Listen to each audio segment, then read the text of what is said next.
Afternoon dear देखिए, live session में आपका स्वागत है। हमने देखा था मौर्यकालीन प्रशासन, ठीक है। मौर्यकालीन प्रशासन को हम देख रहे थे। हमने बात करनी थी सैन्य व्यवस्था की, हमने बात करनी थी न्याय व्यवस्था की। अब अपन बात करते हैं मौर्यकाल में गुप्त व्यवस्था या गुप्तचर व्यवस्था की बात करते हैं, ठीक है। हाँ, मौर्यकाल में गुप्तचर व्यवस्था की बात करते हैं अपन। गुप्तचर व्यवस्था में बात करते हैं।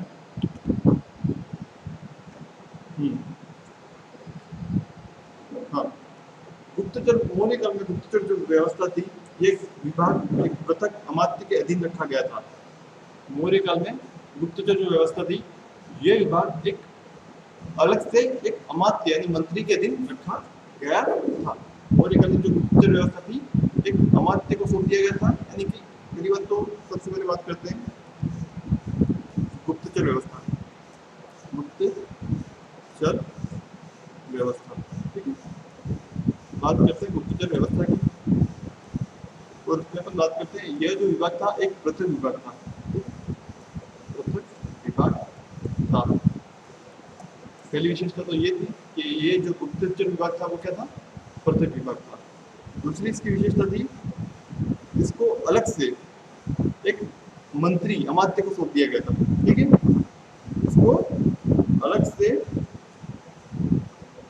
अमात्य के अधीन रखा गया था। किसके अधीन? अमात्य के अधीन, अमात्य के अधीन रखा गया था। अमात्य के अधीन का मतलब है अधीन रखा गया था, अमात्य के अधीन रखा गया था। हाँ, अमात्य का मतलब होता है मंत्री, ठीक है। अमात्य का क्या मतलब होता है? मंत्री। एक मंत्री होता है जिसके अधीन ये गुप्तचर विभाग दिया गया था, ठीक है। अब बात करते हैं महामात्य स्तर पर, ठीक है। महामात्य स्तर पर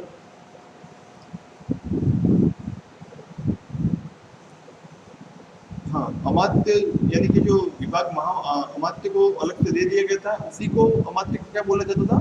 इस अमात्य को ही बोला जाता था महामात्य स्तर पर।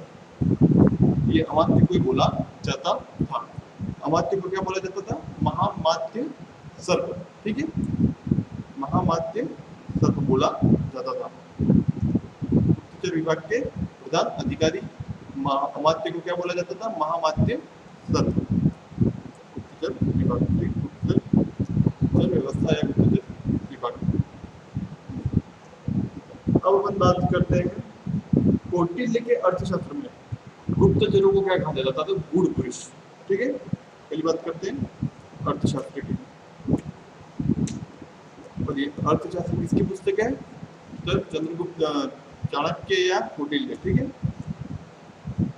कौटिल्य के अर्थशास्त्र में गुप्तचर को क्या कहा जाता था? गुप्तचर को गूढ़ पुरुष कहा जाता था, गूढ़ पुरुष, ठीक है। गूढ़ पुरुष कहा जाता था। अर्थशास्त्र में अगर पूछे अर्थशास्त्र में गुप्तचर को क्या कहा गया है? तो गूढ़ पुरुष कहा गया है, ठीक है। हाँ, कौटिल्य के अर्थशास्त्र में गुप्तचर को गूढ़ पुरुष कहा गया है। मौर्य काल में, मौर्य शासन में दो प्रकार के गुप्तचर कार्य करते थे। मौर्यकालीन व्यवस्था में दो प्रकार के गुप्तचर थे। सबसे पहले बात करते हैं मौर्यकालीन व्यवस्था। मौर्यकालीन व्यवस्था, मौर्यकालीन व्यवस्था में दो प्रकार के गुप्तचर थे। दो प्रकार के गुप्तचर थे, गुप्तचर थे। मौर्यकालीन व्यवस्था में कितने प्रकार के गुप्तचर थे? दो प्रकार के गुप्तचर थे। पहला था संस्था, पहला था संस्था और दूसरा था संचार। संस्था और संचार, ये दो क्या थी? गुप्तचर की संस्थाएं थी। एक क्या थी? गुप्तचर की अलग अलग संस्थाएं थी। अब ये काम कैसे करती थी वो देख लेना एक बार। हाँ, तो अपन बात करते हैं ये संस्था और संचार का काम क्या था? पहले तो गुप्तचर व्यवस्था हाँ, मौर्य काल में दो प्रकार के गुप्तचर के कार्य, ठीक है, कार्य। पहली जो संस्था थी उसका नाम था, पहली जो संस्था संस्था संस्था जो थी वे, उसमें वे गुप्तचर होते थे जो एक ही स्थान पर संस्थाओं में संगठित होकर कार्य करते थे। इसमें क्या होता था?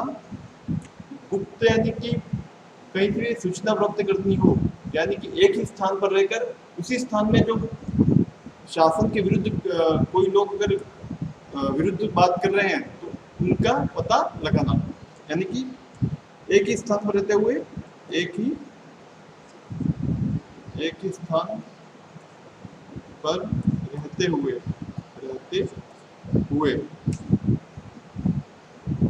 एक ही स्थान पर रहते हुए संस्थाओं में संगठित होकर कार्य करते थे, ठीक है। एक ही स्थान पर रहते हुए गुप्तचर विभाग को संभालते थे, यानी एक ही स्थान पर गुप्तचर बन के घूमते थे, संभालते थे या घूमते थे। ऐसे गुप्तचर जो केवल एक ही स्थान पर रहकर घूमते थे और वहां की जानकारी राजा को देते थे, वो संस्था थी, वो उसका नाम था संस्था, ठीक है, उसका नाम था संस्था। और दूसरी जो थी वो थी समिति, उसका नाम था समिति। ये संस्था भी अपने आप में अलग थी। इसमें होता था, हाँ, इसमें था वे गुप्तचर जो एक स्थान से दूसरे स्थान पर भ्रमण करते हुए कार्य करते थे। एक ही स्थान पर जो काम करते थे उसमें तो संस्था होती थी, और एक स्थान से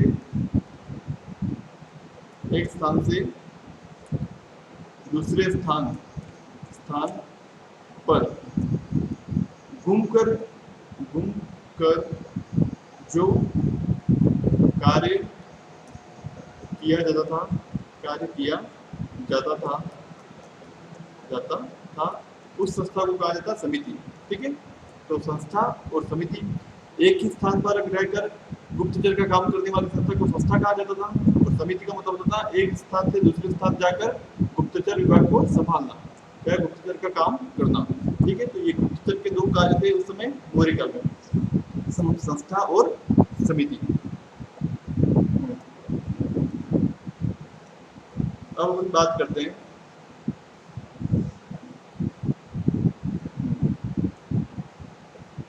एरियन ने गुप्तचर को ओवरसियर तथा स्ट्रैबो ने इंस्पेक्टर कहा, ठीक है। अलग अलग नाम दिए अलग अलग विद्वानों ने, ठीक है। तो सबसे पहले बात करते हैं एरियन नामक एक विद्वान है, एरियन नामक एक विद्वान है जिसने गुप्तचरों को क्या कहा? गुप्तचरों को ओवरसियर कहा,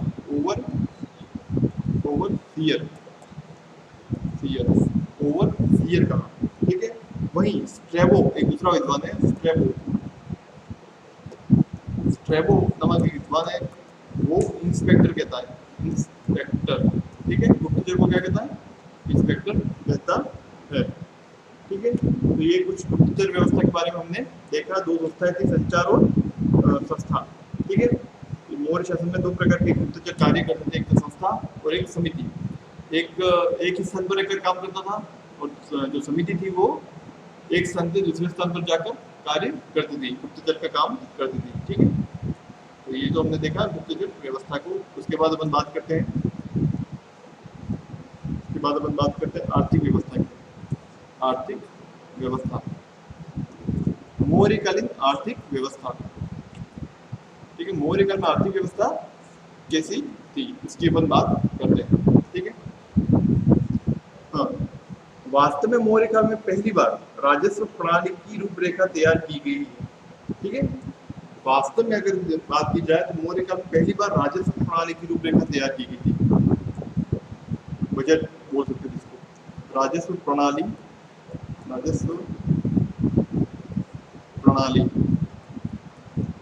वास्तव में देखा जाए तो राजस्व प्रणाली की रूपरेखा तैयार की गई थी।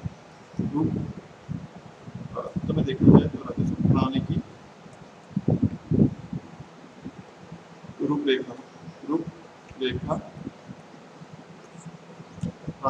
निर्माण की रूपरेखा तैयार की गई थी, तैयार की गई थी, की गई थी। ठीक है, उसके बाद हम बात करते हैं, हाँ, इसका जो उल्लेख हुआ है वो कौटिल्य के अर्थशास्त्र में हुआ। ठीक है, इसका जो उल्लेख हुआ है वो क्या हुआ है, कौटिल्य के अर्थशास्त्र में, अर्थशास्त्र में इसका जो उल्लेख हुआ है वो क्या हुआ है, कौटिल्य के अर्थशास्त्र में इसका उल्लेख हुआ है। हाँ, राज्य अपने पूर्ण आधिपत्य वाले उद्योगों का संचालन स्वयं करता था। राज्य जो था अपने पूर्ण आधिपत्य वाले जो उद्योग थे उनका संचालन, यानी कि अपने जो नीचे उद्योग चल रहे थे उनका संचालन कौन करता था, राज्य स्वयं। ठीक है, तो राज्य अपने पूर्ण आधिपत्य वाले उद्योगों का संचालन स्वयं करता था। अपने जो नीचे उद्योग चल रहे थे उनका संचालन राज्य स्वयं करता था। ठीक है, राज्य स्वयं, यानी कि उनकी देखरेख, नीचे जो उद्योग है या अपने नीचे जो काम करता है उसकी देखरेख राजा स्वयं करता था, यूं भी कह सकते हैं। ठीक है, जो नीचे उद्योग चलते थे उनकी देखरेख स्वयं राजा देखता था। राज्य राज्य स्वयं उद्योगों नीचे, यानी आधिपत्य नहीं, अपने जो नीचे जो उद्योग चल रहे हैं उनकी देखभाल, उनकी देखरेख स्वयं राजा करता था या राज्य करता था। उद्योगों की देखरेख राज्य स्वयं करता था। ठीक है, राज्य स्वयं करता था, स्वयं करता था। हाँ हाँ, अब अपन बात करते हैं, हाँ, राज्य की अर्थव्यवस्था। जंगल राज्य की संपत्ति होते थे उस समय, जंगल भी, ये मैं बताना भूल गया तुम्हें, जंगल उस समय, जंगल राज्य की संपत्ति माने जाते थे उस समय। ठीक है, उस समय भी जंगल पर काटने पर क्या था, प्रतिबंध था। तो जंगल क्या माने जाते थे, राज्य की संपत्ति, संपत्ति माने जाते थे। जंगल क्या माने जाते थे उस समय, राज्य की संपत्ति माने जाते थे। ठीक है, अब बात करते हैं राज्य की अर्थव्यवस्था कृषि, पशुपालन और वाणिज्य पर आधारित थी। ये सबसे मुख्य बात यही है कि मौर्य काल में जो अर्थव्यवस्था थी वो किस पर आधारित थी, मौर्य कालीन, यानी कि वहां उद्योग क्या थे, प्रमुख उद्योग क्या थे, तो मौर्यकालीन अर्थव्यवस्था, अर्थव्यवस्था किस पर आधारित थी, मौर्यकालीन अर्थव्यवस्था, अर्थव्यवस्था आधारित थी, आधारित थी। मौर्यकालीन जो अर्थव्यवस्था थी आधारित थी किस पर, कृषि, दूसरा है पशुपालन, पशुपालन, पशुपालन, और तीसरी बात करते हैं वाणिज्य व्यापार। ठीक है, छोटे मोटे व्यापार भी उस समय होते थे। ठीक है, उस समय व्यापार भी छोटे मोटे हुआ करते थे। तो ये तीन प्रमुख अर्थव्यवस्था को चलाने के लिए आधार थे, कृषि, पशुपालन और व्यापार। ठीक है, तो मौर्यकालीन अर्थव्यवस्था के प्रमुख आधार ये माने जाते थे।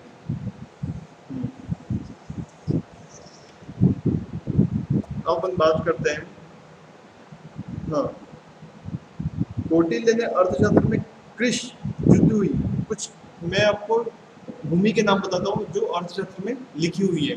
ठीक है, जो अर्थशास्त्र में क्या हुई है, लिखी हुई है। कौटिल्य के अर्थशास्त्र में, कौटिल्य के अर्थशास्त्र में, कौटिल्य के अर्थशास्त्र में जुती हुई जो भूमि थी। ठीक है, कौटिल्य के अर्थशास्त्र में जुती हुई, यानी हम जो जोतते हैं भूमि को, जुती हुई जो भूमि होती थी उस समय, जोती हुई है जिस भूमि को जोता जाता था उस भूमि को क्या कहा जाता था, कृष्ण। ठीक है, कृष्ण, कृष्ण कहा जाता था, जुती हुई भूमि को कृष्ण कहा जाता था। ठीक है, उसके बाद बात करते हैं बिना जुती हुई भूमि की। ये तो होता जुती हुई भूमि और बिना जुती हुई भूमि, इसको जोता नहीं जाता था, बिना जुती हुई भूमि। बिना जुती हुई भूमि को कहा जाता था अकृष्ट। अकृष्ट, ठीक है। जुती हुई भूमि को तो कृष्ट कहा जाता था और बिना जुती हुई भूमि को क्या कहा जाता था? अकृष्ट कहा जाता था। आदि अनेक प्रकार की भूमियों का वर्णन हुआ है, ठीक है। अदेव मात्रक भूमि वह भूमि होती थी जिसे जिसमें बिना वर्षा के अच्छी खेती होती थी। एक तीसरी भूमि के नाम बता देता हूँ मैं, अदेव मात्रक। अदेव मात्रक, मात्रिक, ठीक है। अदेव मात्रक यानी कि यह वह भूमि होती थी जो बिना वर्षा के भी अच्छी खेती पैदा करती थी, अच्छी खेती होती थी, ठीक है। बिना वर्षा के भी या अच्छी खेती होती थी, बिना वर्षा के अच्छी खेती होती थी, ठीक है। बिना वर्षा की भी अच्छी खेती होती थी, ठीक है। तो ये अपने पढ़ा आर्थिक व्यवस्था, आर्थिक व्यवस्था के बारे में। अब हम बात करते हैं एक और भूमिका में, थोड़ी और बता देता हूँ भूमियों के बारे में मैं, इसका उल्लेख हुआ है। राजकीय भूमि की व्यवस्था करने वाले प्रधान अधिकारी को सीधा अध्यक्ष कहा जाता था, ये मुख्य बात है। अब मैं बात करता हूँ भूमि का जो भूमि, राजकीय जो भूमि है, सरकारी जो भूमि की व्यवस्था करने वाला अधिकारी जो होता था, यहाँ देखना, राजकीय भूमि का अधिकारी क्या कहा जाता था? भूमि का अधिकारी, यानी राजकीय जो भूमि थी, सरकारी जो जमीन थी, अधिकारी उस समय राजकीय जो भूमि थी, राजकीय भूमि उस समय जो सरकारी भूमि थी, राजकीय भूमि के प्रधान अधिकारी को सीता अध्यक्ष कहा जाता था। क्या कहा जाता था? सीता अध्यक्ष, यानी कि जो राजकीय भूमि थी, राजकीय भूमि का जो अधिकारी था उसको क्या कहा जाता था? सीता अध्यक्ष कहा जाता था, ठीक है। सीता अध्यक्ष कहा जाता था। हाँ, इन भूमि पर दासों, कर्मचारियों और कैदियों द्वारा बुआई की जाती थी। ये जो भूमि थी, राजकीय सरकारी जो भूमि थी, उस पर खेती कौन करता था? तो दास, यानी कि इससे ये पता चलता है कि मौर्यकाल में दास प्रथा थी, ठीक है। दास, उसके बाद कौन? कर्मचारी, कर्मचारी, और तीसरे थे कैदी, जो सजा काट काट रहे थे वो, ठीक है।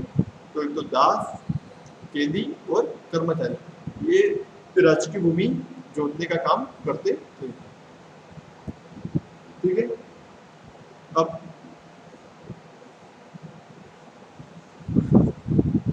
हाँ, राज्य की आय का प्रमुख स्रोत भूमि कर था, ये मुख्य बात है। उस समय राज्य की आय का मुख्य स्रोत क्या था मौर्यकाल में? राज्य की आय, राज्य की आय का मुख्य स्रोत क्या था? क्या मुख्य स्रोत? मुख्य स्रोत था भूमि कर। क्या था? भूमि कर, यानी कि भूमि का जो टैक्स लिया जाता था वो क्या था? आय का मुख्य साधन था। राज्य की आय का मुख्य स्रोत क्या था? भूमि कर था, ठीक है। और यह सिद्धांत उपज का 1/6 होता था। कितना देना पड़ता था उस समय? उपज का 1/6 भाग देना पड़ता था, ठीक है। आप कितनी भी कृषि हो उसका 1/6 भाग आपको राजा को देना पड़ता था। भूमि कर दो प्रकार का होता था। भूमि कर कितने प्रकार का होता था? 2 प्रकार का भूमि कर होता था, 2 प्रकार का होता था।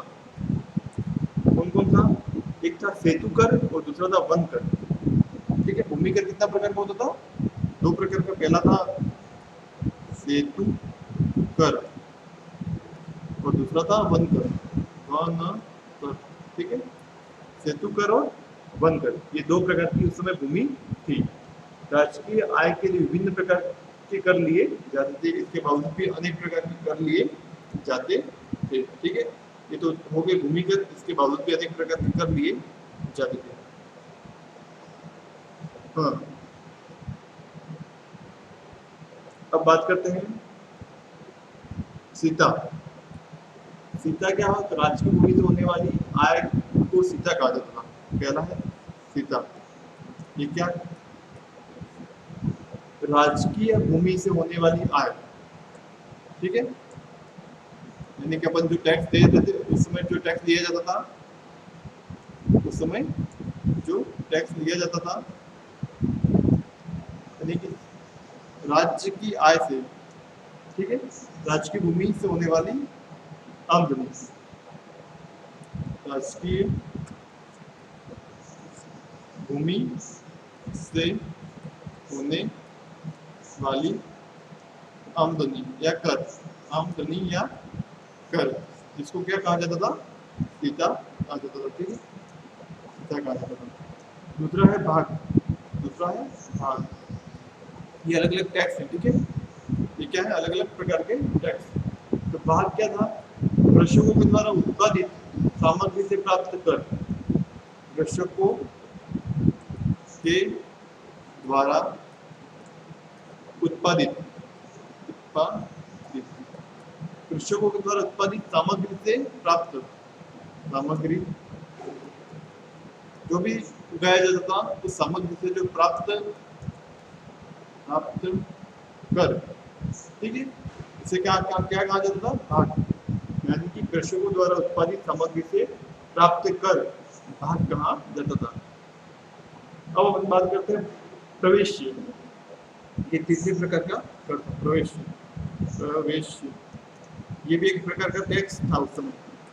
ये जो आय कर का, सॉरी आयात कर था, क्या था, आयात, आयात कर था, ठीक है, ये क्या था, आयात कर था। उसके बाद बात करते हैं अपन, हाँ, प्रणय, तीसरा जो कर था प्रणय। हाँ, प्रणय क्या था, तो आपातकालीन कर, ये भी कर था, आपातकालीन कर था, आपातकालीन कर था।